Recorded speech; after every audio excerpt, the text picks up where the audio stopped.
Hey friends, welcome to Cashing In on Content Marketing.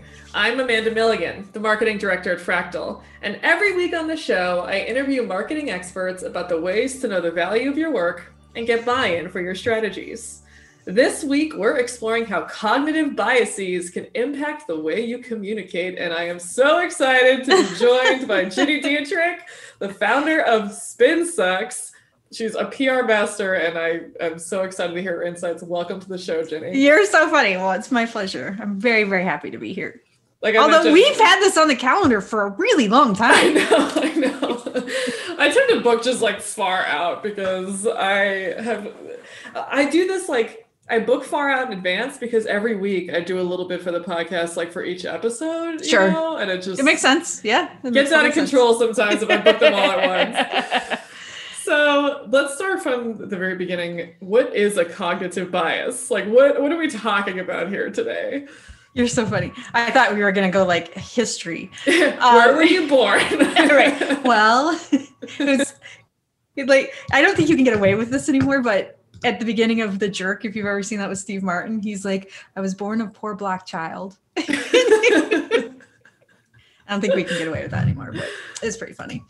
So a cognitive bias is actually the way that we process as human beings, the way that we process information and make decisions. And so in communications, when we think about that, it often represents the obstacles and the opportunities that we have to make with our customers or our prospects' own psychological tendencies.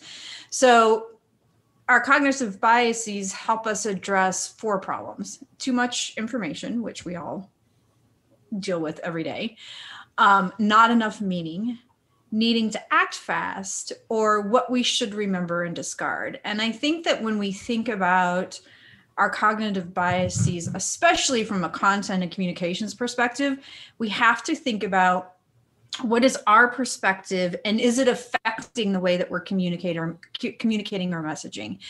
As we think about things like, I'm really careful about the way that I talk about things like, I prefer to say that George Floyd was murdered, but not everybody thinks that way. Or I also believe that there was a coup on the Capitol. Not everybody believes that way. And so you have to think about how the kinds of things that you perceive or that your own innate biases affect the way that you're communicating, the way that you're creating content, and how that might affect your customers. So what drew you to this concept? Like, when did this become of interest to you? Did you hear about one and you're like, okay, I have to really dive in to see how this is affecting my own communication? And then you decided to share that? Like, where did this interest come from? It really started, I want to say, gosh, it's probably been 6 or 7 years now. But I remember Lindsay Bell was our content director at the time. And she said to me, you have the curse of knowledge. And I was like, what are you talking about? And she said, you assume that everybody has the same level of knowledge that you do, especially when they work for you. You assume that everybody has the same level of knowledge, and they don't. She's like, Jenny, you have this level of knowledge that most people don't have. And part of it's because of your expertise and your experience, but also part of it's because of your passion and the way that you pursue your career. And that has always stuck with me because I even think about it from the perspective of, I'm a cyclist and I didn't get to race last year, but hopefully I get to race this year.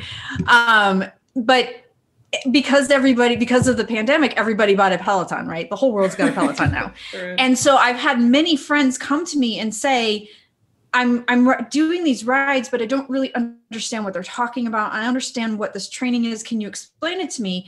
And when you think about it from that perspective, like at one time I was also a beginner and I had the same questions, but because I was an adult when I started racing, and it wasn't, it was 7 years ago. It wasn't that long ago. I can remember having those conversations and having those same questions. And my coach was like, he had the curse of knowledge, my coach at the time. And he wouldn't explain it to me. He's like, well, it's just right in your Power Zone 5. And I was like, I don't know what that means.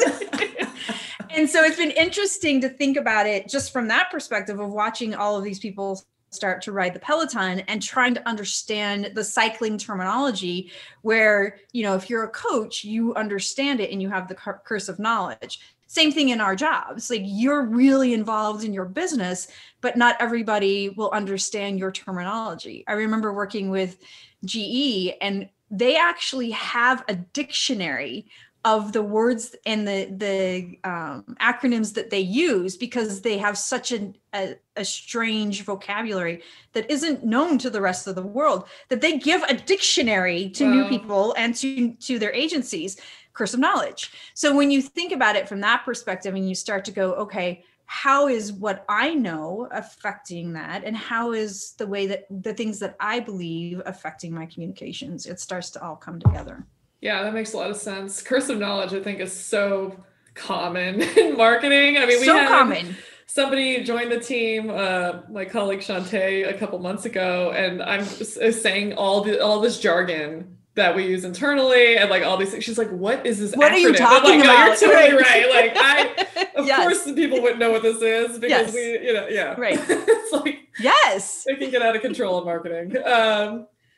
So I know there's so many of these that we can touch on, and I want to kind of take the lens of getting buy-in internally, because that's one of the goals of the show, is to help people communicate their case for, a content or PR or SEO initiative at their company. Uh-huh. And there's two sides of this, right? There's the way that you're talking to your manager or leadership, but then also the preconceived notions that they have when they come to meetings, right? Mm-hmm. So I guess let's start with like when you're communicating, to make sure that you're communicating in a way that's, like accurate, in a way that's maybe a way you can use to your advantage. Like, I think I'm going to link to another episode. I mentioned this before, that there's a similar episode about psychological triggers. I think it was our second episode of the show, and I'm going to link to it in the show notes. And I think that he may have touched on the bandwagon effect or something similar, because I feel like this is a tactic you can use, right? Like, if you get other people involved, does it build your case? Yep. Okay, so I'm going to come back to that in a second, because I think, especially when you're communicating with leadership, I can't believe I'm going to say this out loud, but I'm going to. Can't wait to hear what this is. You sort of have to make them think it was their own idea. Oh yeah. Mm-hmm. And so when and certainly it depends on who it is that you're talking with or trying to get buy-in from. Some people are very open and some people are not. But I'll give you a really good example. I have a client who refuses to do video. He just refuses. He's like, nobody watches video. Video is stupid. And I'm just like, oh my gosh. Video is not stupid. Almost everybody watches video. Like, but I can't say that to him, and I can't present him with statistics and facts because he won't do it.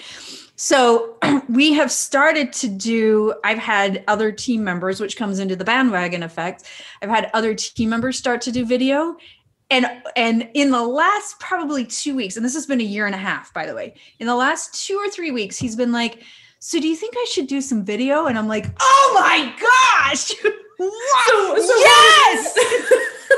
But because he thinks it's his idea now, and because I used the bandwagon effect to get, to sort of show him without putting it in his face how his employees are using it, he has started to come around, and now he thinks it's his idea and he wants to do it. And of course, a year and a half ago, I could have had him doing this, but he wasn't ready. So now he thinks it's his idea and he's going to do video. So you use this kind of tactic to communicate. Which other ones do you think, play a role in maybe being more persuasive? I do agree with the bandwagon effect, because we have had several instances when working with clients where you've had to get, and especially in internal communications, where you've had to engage employees in certain things, and people don't like change. I mean, we just innately don't like change. Yeah. And so to get them engaged, we will recruit, sort of what I would call the A+ players who always are like, yeah, let's try that. Or, they don't mind taking risk. So we'll recruit those people as a team, and we'll incentivize them to participate and discuss. And, sometimes they're called, internal ambassadors, or whatever it happens to be, we recruit them as a team, and then it starts to bring that along, so that then the rest of the office goes, oh, well, that's interesting, okay, I can see how they're using it, I'd like to do the same. So I mean, it works. Does that tie in with authority bias, which is one of the other ones that we're on? So I'm also going to link to, Ginny has like a really great blog post on SpinSucks, or an article on SpinSucks about this, and I'm going to link to for anybody who's listening to this, because she outlines all of them. Does the authority bias come into play with this too? Yeah, I think so. I mean, they all sort of come in together, because it really is the foundation is our own perspectives and our own lenses, right? And so to get buy-in from an executive, or to get buy-in from your team, or to get buy-in from the sales department, or whatever it happens to be, you have to be able to figure out how you're going to work with them and get them to come along. So in some cases it is authority, in some cases it's confirmation, in some cases it's not wanting to be left behind. It's, we've had lots and lots and lots of instances where we've used subject matter experts, and you can get your SMEs, you can't get all of them, right? So maybe you use one or two, and then everybody else sees the success of those two SMEs, and they're like, oh, well, I want to be in Forbes, or I want a blog post, or I want to host that podcast, or, whatever happens to be. And then they start coming to you to ask. So I think you probably bring in a lot of these things. You bring in your confirmation, you bring in your authority, you bring in the bandwagon. It starts to bring it all together. Mm-hmm. Before we move on, because I want to kind of take the lens of what you might be up against with, and you already alluded to this with your story about one of your clients. Is there anything else, any other tips you have for people who are trying, like when they're just thinking about how they're going to communicate? Any other advice you would give to somebody who's going into that sort of even if it's not like an official pitch meeting, just like broaching the subject for the first time? Yeah, I think quite honestly, a lot of it's just being really self-aware and having confidence. One of the things, because my background is in communications, I do a lot of speaking to students, and the majority of PR students are women. And one of the things I talk about with students is I say, the world has changed, but we're certainly not where we need to be yet. Mm-hmm. And unfortunately, the business world expects that men will negotiate and ask for what they want. And when women do that, we're seen as aggressive or assertive, or, whatever happens to be. It's okay for men to do that, but it's not okay for women to do that. And so one of the things I talk about is really building your confidence around that, and not saying, I deserve this raise, or I deserve this salary because my male counterparts has it, which you do, but unfortunately that argument doesn't work. But doing it in a way of saying, I deserve this salary, and here are all the things to back that up. And a really good example of that is I had a young woman many, many years ago come to me and say, I deserve a raise. And I was like, okay, why? And she goes, because my credit card, I can't pay off my credit cards, and I have all this student debt, and my rent's gone up. And I was like, yeah, that's not why you get a raise. Right. So I think you have to be really self-aware and have the confidence to be able to say, I deserve a raise, or I deserve this bump in salary, or negotiating negotiating a new job, or whatever it happens to be. Understand who your audience is, and your personal reasons are not reasons in the business world. So build your business case, understand who the end audience is, and then go for it from that perspective. That makes a lot of sense. And it's interesting to see kind of like the more personal aspect of that too. Like you said, asking for a raise, or that this can apply to so many different types of internal communication. Absolutely. Yes. Yeah. Oh, go ahead. No, I was just going to say, I think it's really interesting too, to think about, and it certainly depends on who the person is, like I said earlier, but, use case studies. Or one of the things we always ask new clients is, what are some companies that you admire? And then we can use that information when we're fighting against something, or they don't want to do something. We can say, well, let me show you how Apple has done it, because Apple is on their list of companies that they admire, or let me show you how Fractal does it, because Fractal is on whatever it happens to be. We can showcase some case studies from the companies that they admire to help us get where we need to be. So that's interesting. Do you ask that kind of upfront? Just what companies? Yeah. That's a great, it's one of our first questions. Yeah.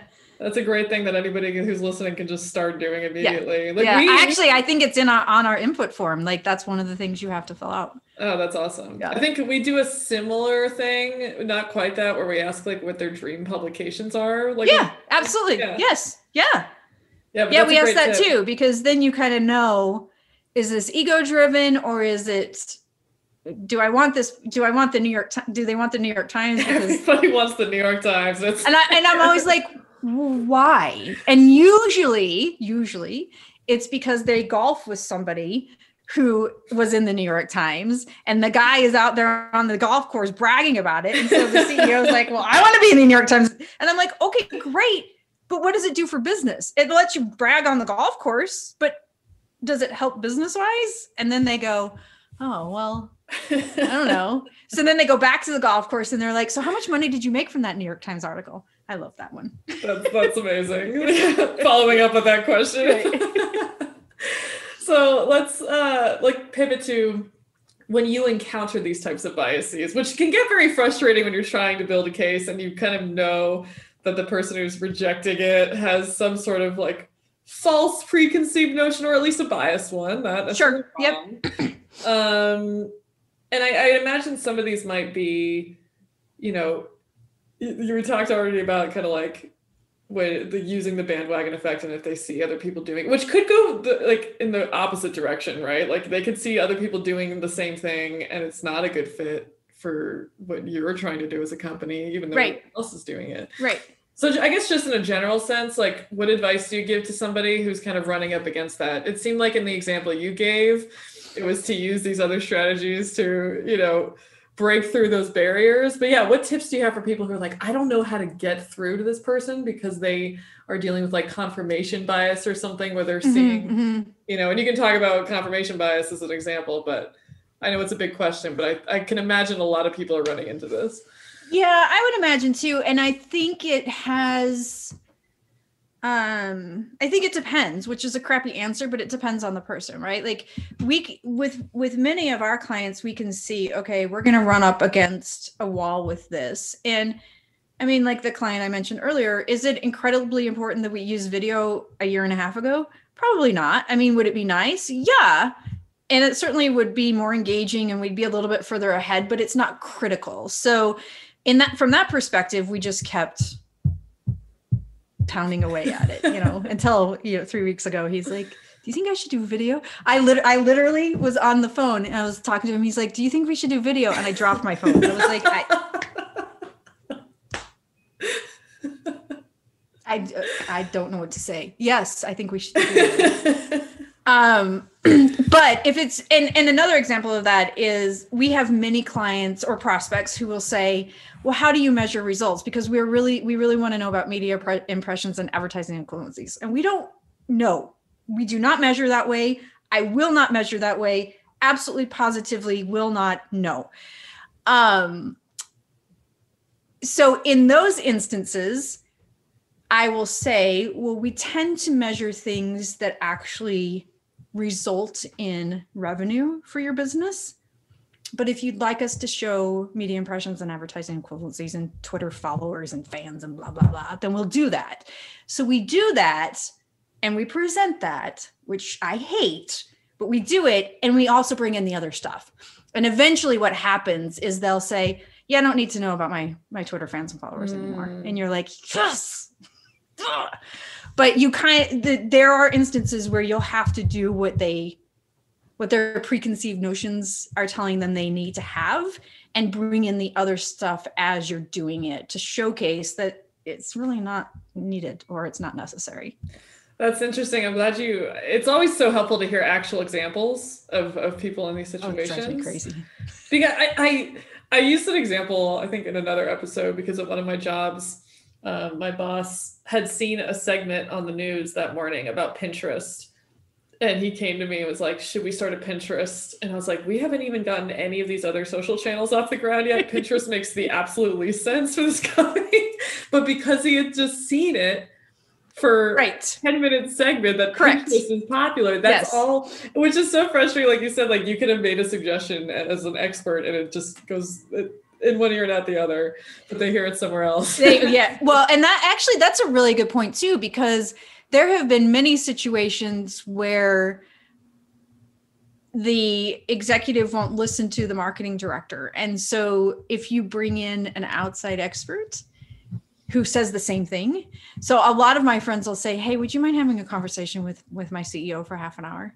And so I'll repeat the exact same thing that the chief marketing officer has said, but because I said it, it's like golden. So, I mean, it's not a super fun way to go about it because it hurts your ego a little bit. But if you have friends who are experts and you can say to them, do you mind spending half an hour, 15 minutes or half an hour with my CEO and say this, and this, then that works too, because what is the fable is like the prophet doesn't have a voice in his own hometown or something like that.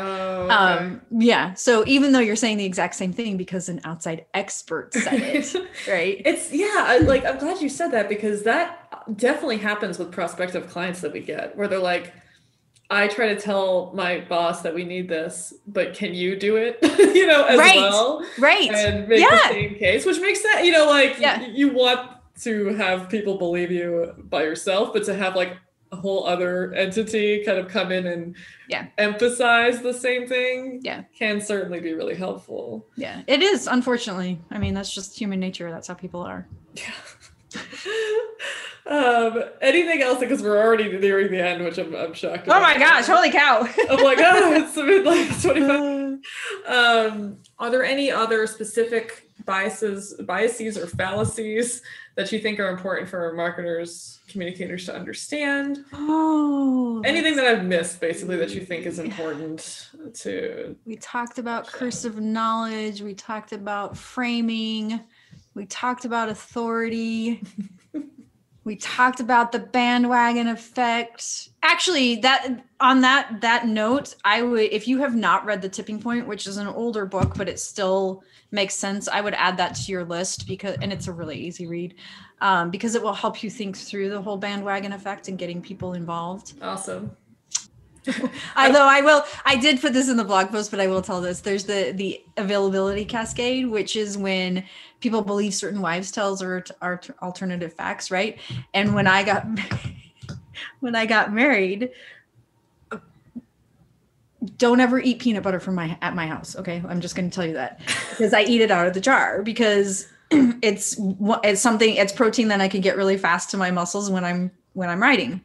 So I eat it right out of the jar. But when I got married, my husband was like, what are you doing? And I was like, what do you mean? Like, you have your own peanut butter jar. I'm eating out of my peanut butter jar. And he's like, no, my mom told us when we were kids that if we ate out of the peanut butter jar, our lips would get stuck. And I'm like, your mom told you that because there are 4 of you and she didn't want to buy 4 jars of peanut butter. And he's like, no. And I'm like, oh my gosh. Same thing with the dishwasher. You cannot open the dishwasher if it's running, because his mother told them that they couldn't do that. Like, all of this stuff, which is a funny example. But I mean, we kind of can't make fun of Trump anymore, but QAnon believed that he was like the next coming, right? And then when it didn't happen, they thought, well, maybe it's Biden. And it's just the whole idea that you have this cascade of knowledge based on wives' tales that isn't actually true. Yeah, that is a very frustrating thing. Like the fun examples, that's just funny to see how people come from a different place. But it can get very frustrating when it's like important things. Right. Yeah. And you're like, it's not even true. Yeah, so what do you do in that instance? Like you said, varies by the person's personality, maybe, and that's why it's tough. It definitely depends on the person, but I'll make fun of clients. I'm like, you're an idiot. So actually, I'm glad you, like, when do you, it sounds like it's a matter of choosing your battles. It is, for So sure. when do That's you great. decide this is the time that I'm going to say something, like call them out pretty much, rather than kind of going the other routes of spending time building them up to? Is it basically when it gets to the point of this is going to jeopardize your results Yes. overall, and then you make that call? Yes. Yeah. That makes sense. I think it's just based on sort of how critical is it? Because I think you definitely at a certain point you have to do that if you think that they're going to be unhappy with you as an employee, as a vendor, whatever it is. Like, it's your responsibility almost. Yes. Or it is. It is your responsibility. Yeah, but like I said, was it a battle I needed to fight that the CEO needed to be on video? No. Right. Am I glad he's finally come around? Yeah. So it wasn't critical, so I wasn't going to fight that battle. But do I make fun of him to his face about it? Yes. Does he know that I tell that story? Probably not. So at the end of every episode in 2021, I kind of ask a random question that is not related to the topics. And that's everyone's reaction. They're like, ah. But it's about creativity. And it comes from a selfish place because I feel like I've had trouble staying creative over the last year. And I've really loved hearing people's responses to basically like, how have you been able to stay creative when we've been stuck at home and things have been kind of monotonous and we haven't had as many just like life experiences? Because I think that's usually what fuels me. So how are you able to kind of stay in a creative mindset or re-enter that mindset when it's been a while? I will tell you that I'm like you, it's been extraordinarily challenging. I also am homeschooling. Thankfully, it's not 5 days a week anymore. It's only 3 days a week right now. And so like the constant turmoil and interruption and all of that combined with running a business and having clients and all that, it's been a lot. And I think it was, if I had my Kindle here, I could tell you exactly, almost a year ago. It was probably middle of May last year. I was fed up with myself because I couldn't read. I couldn't focus on a page. I couldn't read. I wasn't writing. Like if you look back at blog posts from last March and April, they were all repurposed. I didn't write anything new. I wasn't doing anything new. I couldn't. And so I told myself, I think it was the middle of May. It's been almost a year. I had to read a chapter every night. It didn't matter if I retained it. It didn't matter if I ever finished the book, but I had to read a chapter every night. And I started doing that and I stuck with it. And it took me, some nights it's a slog, and then some nights I read half a book, right? Yeah. And that has really helped because it's gotten me back in the routine of just being able to free my mind a little bit.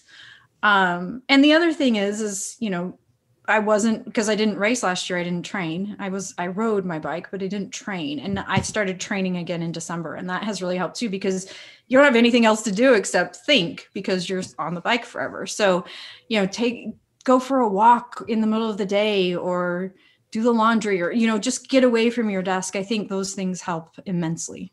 We had Brian Dean on the show recently, and he said the same thing about, like, for him, it's tennis. And he said, it's like, you're just hitting the ball. So you're just like, you can't think about. You can't think it. Yeah.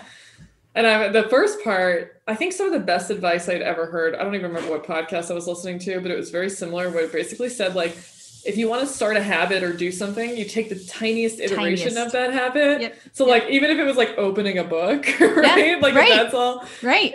That works. It's the only thing that's ever worked for me. It works. And I need to do it again. I like dropped off that, but it's like putting your sneakers on or, whatever. It makes so well, sense. I will also say that gamification works really well for me. So the Kindle has the gamification on it where it tells you, the Peloton has gamification where it'll be like, what workout are you going to do today? Or what challenge and if you miss a workout, then you have to start from zero. And I'm not starting from zero again. So gamification works for me. Yeah. So Ginny, knowing the objective of the show, who would you recommend to be guests on future episodes? Oh my gosh. Well, I would say Katie Robert from Trust Insights or her business partner, Chris Penn. Although I love them both, but she's female. So I would say her. Who else would I say? Oh, you're putting me on the spot. I know. I always tell people they can follow up with me after. I will follow up for sure. I will give people I will give you a list. Have you had Erica Held? She'd be great. No, and that's a great suggestion. She's awesome. She'd be great. Yeah, I'll send you some names. Awesome. Well, thank you so much, Jenny. Oh my gosh, it's my pleasure. It's so good to see you. Yeah, it's great that we I feel like interacted on Twitter and stuff and never actually met. Yeah, so this is really cool. If you've listened to this and want even more tips, sign up for our podcast newsletter by going to the podcast page on the Fractal website.